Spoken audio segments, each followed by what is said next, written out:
Every successful entrepreneur has been there. Even the best of us have hit a snag, a slump, a sales drought. And the usual yeses have turned into a, let me think about it. And for the life of you, you don't know why you've hit this slump.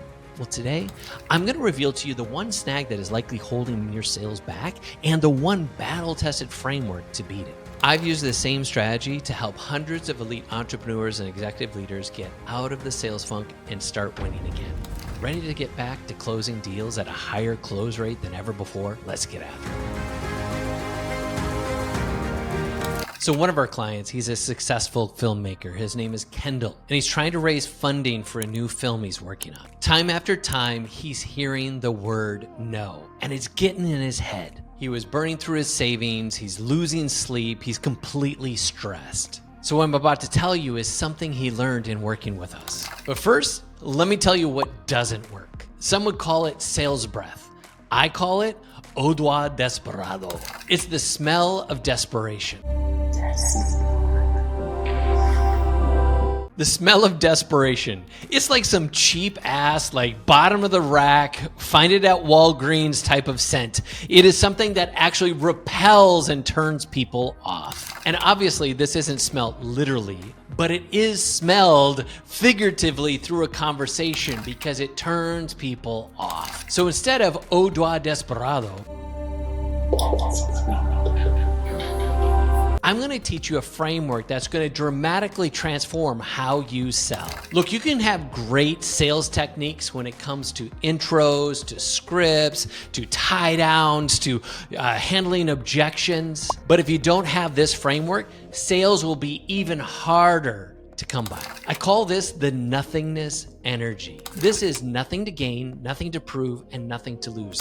That's the most powerful person in the room. When you're in this nothingness energy, you disconnect yourself from the sale. And instead, you focus on these three things: belief, presence, and conviction. So I'm going to help you connect to these three pieces in the framework. First, the sense of belief is found in this mental state. It's about the stories that we tell ourselves. So if you hear no consecutively, oftentimes you can believe that says something about you, further diminishing your sense of self. A great thought leader from our past is a man named Earl Nightingale. And he stated this: we become what we think about all day long. So if you keep thinking about the failures, if you keep thinking about the no's, if you keep thinking about the rejections, you're just going to recreate it over and over again, expecting to get rejected, expecting to get told no. So this mental state requires you to believe that this prospect wants this product or service, to believe that this prospect wants to say yes, to believe this prospect wants to be a part of your business future. And the second piece is your sense of presence. This is your physical state. Your body has a number of chemicals that flow through it. And at any given point throughout the call, these chemicals can affect your presence. They affect what I call your state.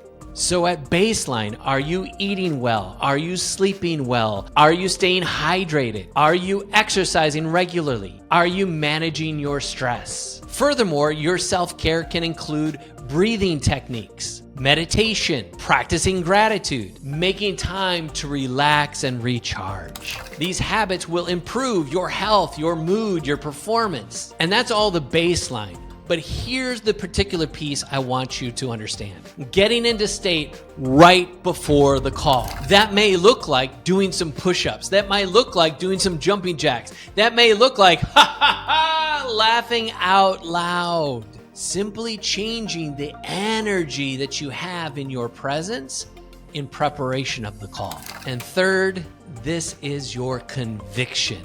This is an emotional state you have about yourself. None of this is personal.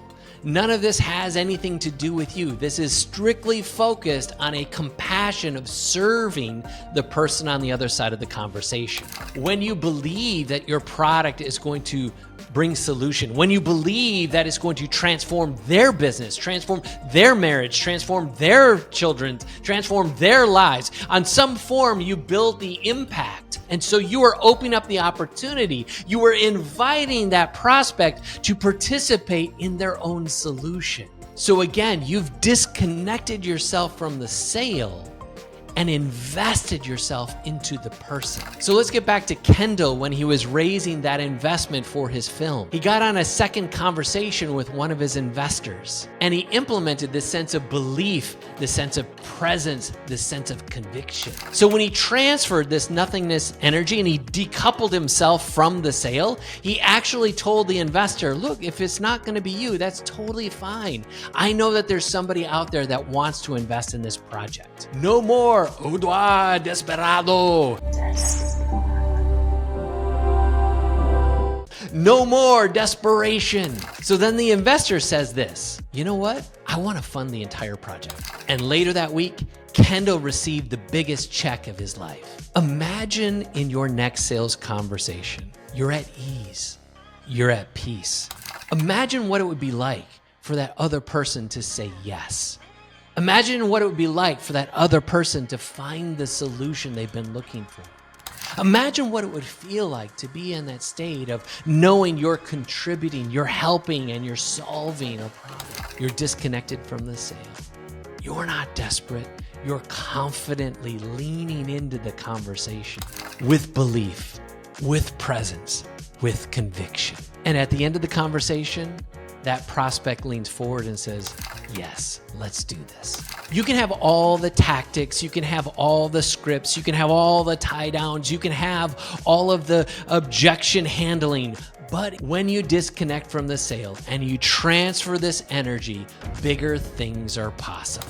This is the key to making the sales you've been struggling with for so long. And finally, if you are in a sales slump, if what I'm describing is you and you're in that place of stress or anxiety, maybe even keeping you up at night, I'm going to show you how to eliminate these sleepless nights and to take this new energy and create massive shifts in your business in this next video.